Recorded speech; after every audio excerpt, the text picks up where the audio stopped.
vous êtes-vous déjà retrouvé à la merci de vos propres émotions, ayant l'impression de marcher sur une corde raide sur une mer de tourmente sans fin? Aujourd'hui, nous nous aventurons au cœur de ce combat universel. Imaginez que vous êtes si profondément empêtré dans vos sentiments que vous avez l'impression de vous perdre, morceau par morceau. C'est une histoire vieille comme le monde, mais aussi fraîche que chacune de nos luttes quotidiennes. Dans les échos des anciens stoïciens et des récits épiques de héros comme Anakin Skywalker, il y a une vérité cachée sur la maîtrise du chaos de nos émotions.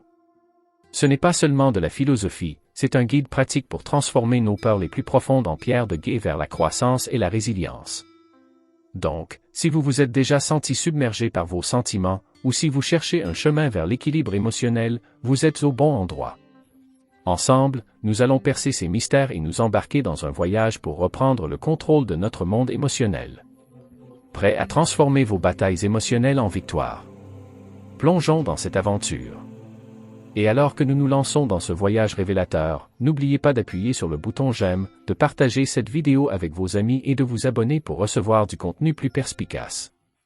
Et n'oubliez pas, regardez-le jusqu'à la fin sans sauter, car chaque instant de ce voyage compte.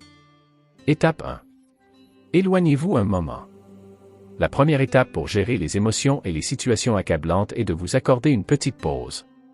Pensez Y comme si vous sortiez d'une pièce bruyante et bondée, où le bruit est si écrasant que vous ne pouvez pas entendre vos propres pensées. Lorsque vous vous éloignez, il ne s'agit pas d'échapper à vos problèmes, mais de vous donner l'espace nécessaire pour penser et ressentir avec plus de clarté. Cette idée a été reprise par l'ancien philosophe stoïcien Sénèque, qui croyait en la valeur de se replier sur soi-même pour prendre du recul. Dans cet espace calme, loin du chaos et du bruit de la vie quotidienne, vous pouvez commencer à voir les choses différemment. Vous pourriez commencer à comprendre ce qui vous dérange vraiment et pourquoi. Il ne s'agit pas d'éviter vos problèmes, mais de prendre un moment pour respirer et rassembler vos pensées. C'est comme regarder un tableau de loin pour voir l'image dans son ensemble, plutôt que de se tenir trop près et de n'en voir qu'une petite partie. Ce concept n'est pas nouveau ou limité à la philosophie stoïcienne. Même Aristote, le célèbre philosophe grec, a souligné l'importance de l'autoréflexion pour parvenir à une vie équilibrée. Il croyait que la compréhension de soi-même est le début de toute sagesse. Lorsque vous prenez du recul par rapport à une situation, vous pratiquez une forme d'autoréflexion. S'éloigner vous permet également de vous calmer émotionnellement. Si vous vous sentez en colère, frustré ou dépassé, une courte pause peut vous aider à vous calmer et vous empêcher de prendre des décisions ou de dire quelque chose que vous pourriez regretter plus tard. Rappelez-vous, comme l'a dit le philosophe stoïcien Épictète, ce n'est pas ce qui vous arrive, mais comment vous y réagissez qui compte. En prenant du recul, vous vous donnez la possibilité de réagir de manière plus réfléchie et mesurée. Il est important de comprendre que cette étape ne signifie pas que vous abandonnez ou que vous montrez une faiblesse. Au lieu de cela, c'est un signe de force et de sagesse. Il faut du courage pour reconnaître quand on a besoin d'une pause et se donner la permission de la prendre. Marc Aurèle, un autre philosophe stoïcien et empereur romain, a souvent écrit sur l'importance de comprendre et de gérer son propre esprit et ses émotions. Il croyait que nos réactions à nos circonstances ont un impact plus important sur notre bonheur que les circonstances elles-mêmes. Une fois que vous avez pris un moment pour prendre du recul, la prochaine étape essentielle consiste à réfléchir profondément à la raison pour laquelle vous le faites. C'est comme être le capitaine d'un navire qui doit décider dans quelle direction se diriger. Vous êtes en charge de votre voyage et chaque décision que vous prenez affecte l'endroit où vous vous retrouvez. C'est un moment d'introspection où vous vous interrogez sur l'influence des personnes et des situations dans votre vie. Le philosophe stoïcien Épictète, connu pour sa sagesse pratique, a souligné l'importance de s'entourer de personnes qui contribuent positivement à nos vies. Il nous a encouragés à réfléchir sur nos associations et à choisir celles qui nous aident à devenir les meilleures versions de nous-mêmes. Dans cette étape, vous devez donc vous poser quelques questions critiques. Cette personne ou cette situation m'aide-t-elle à grandir ou me tire-t-elle vers le bas? Ajoute-t-il de la valeur à ma vie ou sont-ils une source constante de stress et de négativité? Ce type d'auto-enquête ne se limite pas au stoïcisme. Socrate, le philosophe grec classique, a dit qu'une vie non examinée ne vaut pas la peine d'être vécue. Il croyait que se comprendre et comprendre ses motivations est la clé d'une vie pleine de sens. En examinant pourquoi vous ressentez le besoin de prendre du recul, vous obtenez des informations cruciales sur votre vie et vos relations. Cette étape consiste à être honnête avec vous-même. Il s'agit de reconnaître l'impact des personnes et des situations sur votre bien-être mental et émotionnel. Tout comme une plante a besoin d'un bon environnement pour pousser, vous avez besoin du bon environnement pour s'épanouir. Cela ne signifie pas que vous ne devez rechercher que des expériences positives. Les défis sont également importants pour la croissance. Cependant, il y a une différence entre les défis constructifs qui vous propulsent vers l'avant et les situations destructrices qui vous retiennent. Marc Aurèle, un autre philosophe stoïcien et empereur romain, parlait souvent de l'importance d'être conscient de nos pensées et de nos associations.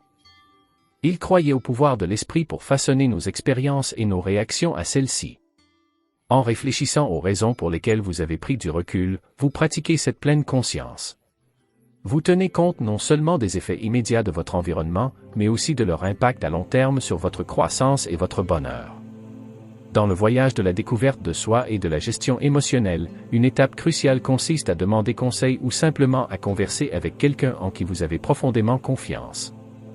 Lorsque vous êtes empêtré dans un réseau d'émotions ou dans une situation déroutante, une conversation avec une personne de confiance peut être comme un rayon de lumière dans une pièce sombre. Ils peuvent vous aider à voir les choses sous des angles que vous n'avez pas envisagés. Sénèque, un philosophe stoïcien qui comprenait profondément les subtilités de l'esprit humain, comparait un bon ami à un miroir. Tout comme un miroir reflète votre apparence physique, un bon ami reflète des aspects de votre monde intérieur auxquels vous pourriez être aveugle. La valeur de telles conversations réside dans l'obtention de perspectives qui sont éloignées de vos réponses émotionnelles immédiates. Lorsque vous êtes profondément impliqué dans une situation, cela peut être comme être perdu dans une forêt, incapable de trouver votre chemin. Parler à quelqu'un en qui vous avez confiance, c'est comme trouver un guide qui peut vous aider à voir le chemin qui mène hors de la forêt.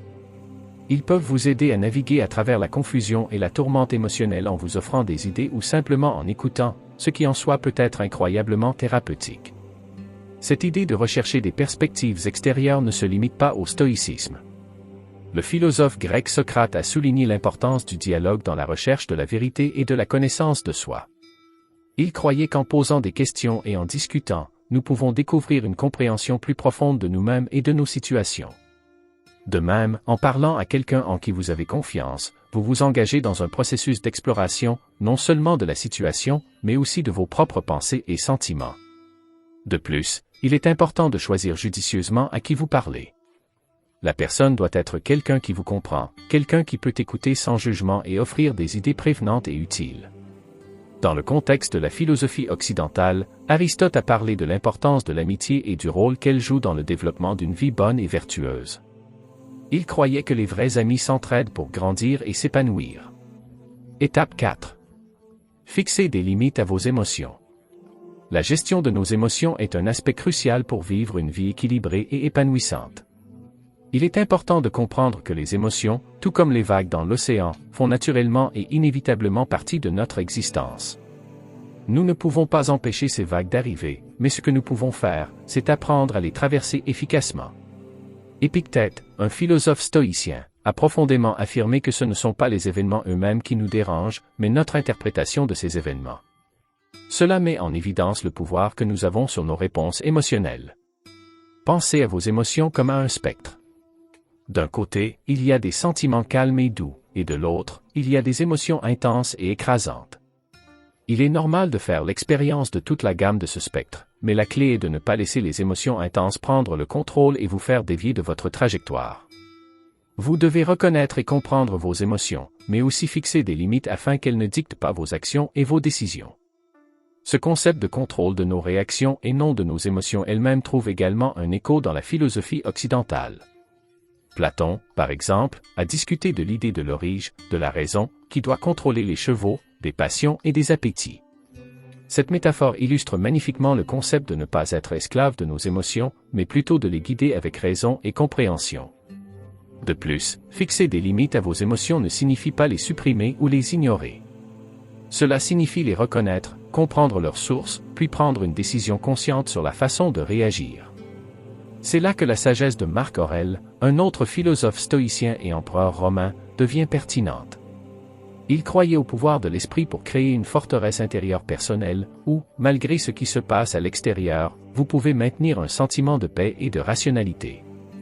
Il s'agit de créer un équilibre, de ressentir pleinement ses émotions, mais de ne pas se laisser emporter par elles. Tout comme un marin expérimenté sait naviguer dans une mer houleuse en ajustant les voiles et en ne luttant pas contre le vent, vous pouvez vous aussi apprendre à ajuster vos réponses à vos émotions. Il s'agit d'un processus qui consiste à reconnaître quand une émotion prend le contrôle et à reprendre le contrôle en douceur mais fermement. Lorsque vous êtes confronté à des décisions importantes, en particulier celles impliquant un détachement émotionnel ou une distance avec quelqu'un, il est crucial de réfléchir aux conséquences potentielles. Avant de prendre une mesure qui pourrait changer votre vie ou vos relations, demandez-vous, que se passera-t-il si je vais jusqu'au bout? Cette décision me mènera-t-elle vers un état de paix et de croissance personnelle, ou pourrait-elle entraîner des regrets et des opportunités perdues? Cette étape implique non seulement de penser aux effets immédiats, mais aussi de considérer les répercussions à long terme de vos actions. Le philosophe stoïcien Marc Aurèle, connu pour sa sagesse sur l'autodiscipline et l'introspection, a souvent souligné l'importance de la prévoyance et de la prise en compte des conséquences de ses actes. Il croyait au pouvoir de la pensée rationnelle pour naviguer dans les décisions complexes de la vie. En anticipant les résultats potentiels de vos actions, vous vous engagez dans un processus d'évaluation rationnelle, ce qui est crucial pour prendre des décisions judicieuses. Cette contemplation n'est pas seulement une question d'intérêt personnel, mais aussi de compréhension de l'impact de vos décisions sur ceux qui vous entourent. Sénèque, un autre penseur stoïcien, a souligné l'interconnexion des relations humaines et l'importance de tenir compte des autres dans nos décisions. Lorsque vous envisagez de vous éloigner de quelqu'un, réfléchissez à la façon dont cela affectera non seulement votre vie, mais aussi la sienne. Cette décision apportera-t-elle une croissance mutuelle, ou pourrait-elle causer une douleur ou un malentendu inutile? Dans le domaine de la philosophie occidentale, le concept d'Aristote du juste milieu, qui préconise de trouver un équilibre entre deux extrêmes, peut être appliqué ici. Lorsque vous prenez des décisions, en particulier les décisions émotionnelles, visez un terrain d'entente qui respecte à la fois votre bien-être et celui des autres. Il s'agit de trouver un chemin qui contribue positivement à votre vie sans causer de tort indu. De plus, la réflexion sur les expériences passées peut être un guide précieux dans ce processus. Rappelez-vous les situations où vous avez dû prendre des décisions similaires et considérez les résultats. Quelles leçons avez-vous apprises? Comment ces décisions ont-elles façonné votre vie et vos relations? Utilisez ces réflexions comme une boussole pour guider votre processus de prise de décision actuel. Étape 6. Dans notre monde moderne, l'une des mesures les plus importantes que vous puissiez prendre pour votre bien-être mental et émotionnel est de vous éloigner temporairement des médias sociaux. Des plateformes comme Facebook, Twitter, Instagram et d'autres font désormais partie intégrante de notre vie quotidienne, mais elles peuvent également être des sources de stress, d'anxiété et d'informations accablantes. Considérez les médias sociaux comme une averse incessante sur un lac tranquille. Chaque notification ou mise à jour peut être une goutte de pluie perturbant la tranquillité de votre esprit. Faire une pause de ces plateformes permet à la surface de votre lac mental de redevenir calme. Le concept de s'éloigner des sources écrasantes n'est pas nouveau et trouve une résonance dans les enseignements de la philosophie stoïcienne. Marc Aurèle, philosophe stoïcien et empereur romain, a parlé de l'importance de maintenir la paix intérieure et de ne pas laisser les événements extérieurs la perturber.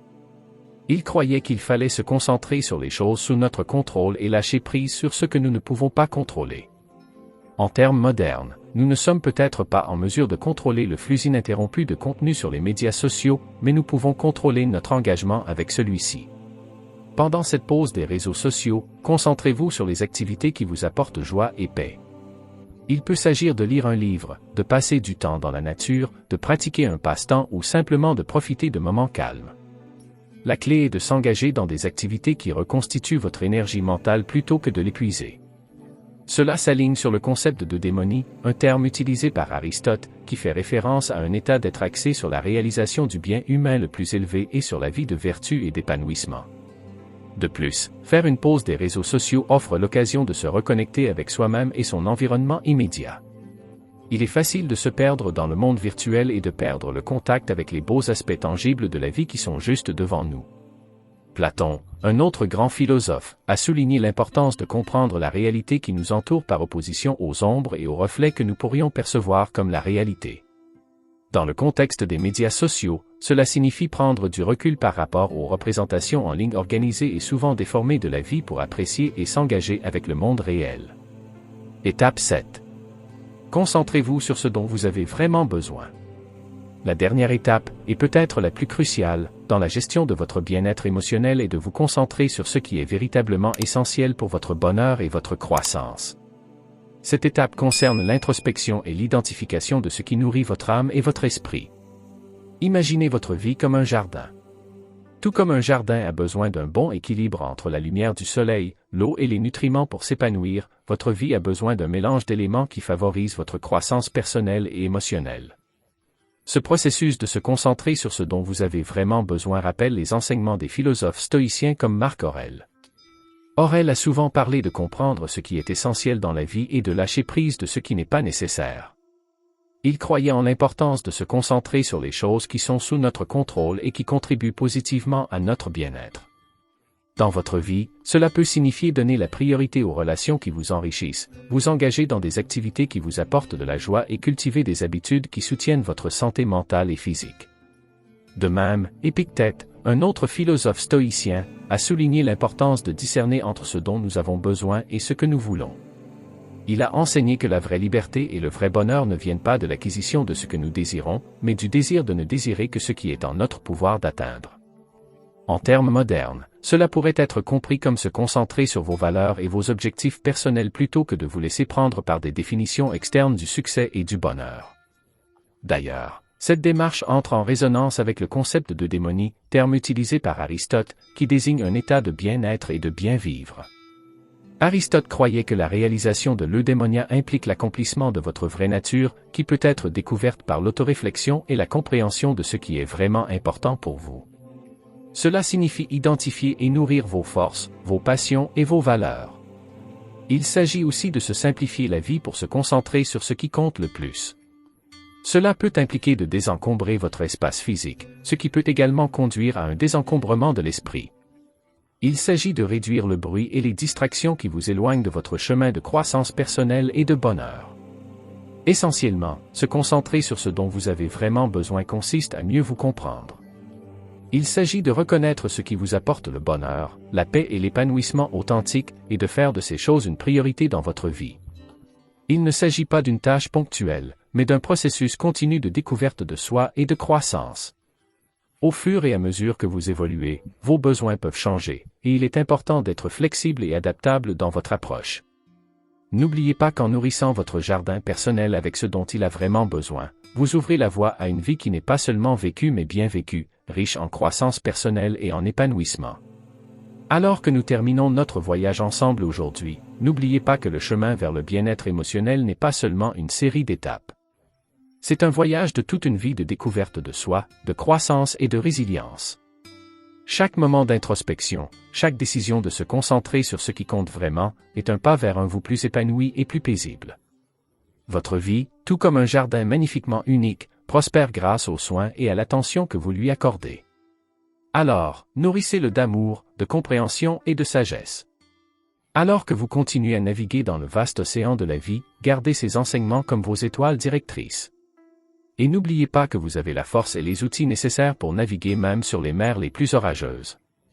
Et maintenant, si vous cherchez à plonger plus profondément dans cet océan de découverte de soi et de sagesse, je vous invite à regarder l'une des listes de lecture à l'écran.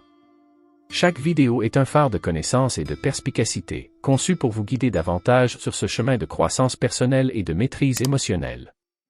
Cliquez sur la playlist, poursuivez votre voyage et grandissons ensemble. N'oubliez pas que dans le jardin de la vie, chaque étape de l'apprentissage et de la compréhension est une graine de sagesse qui attend de fleurir.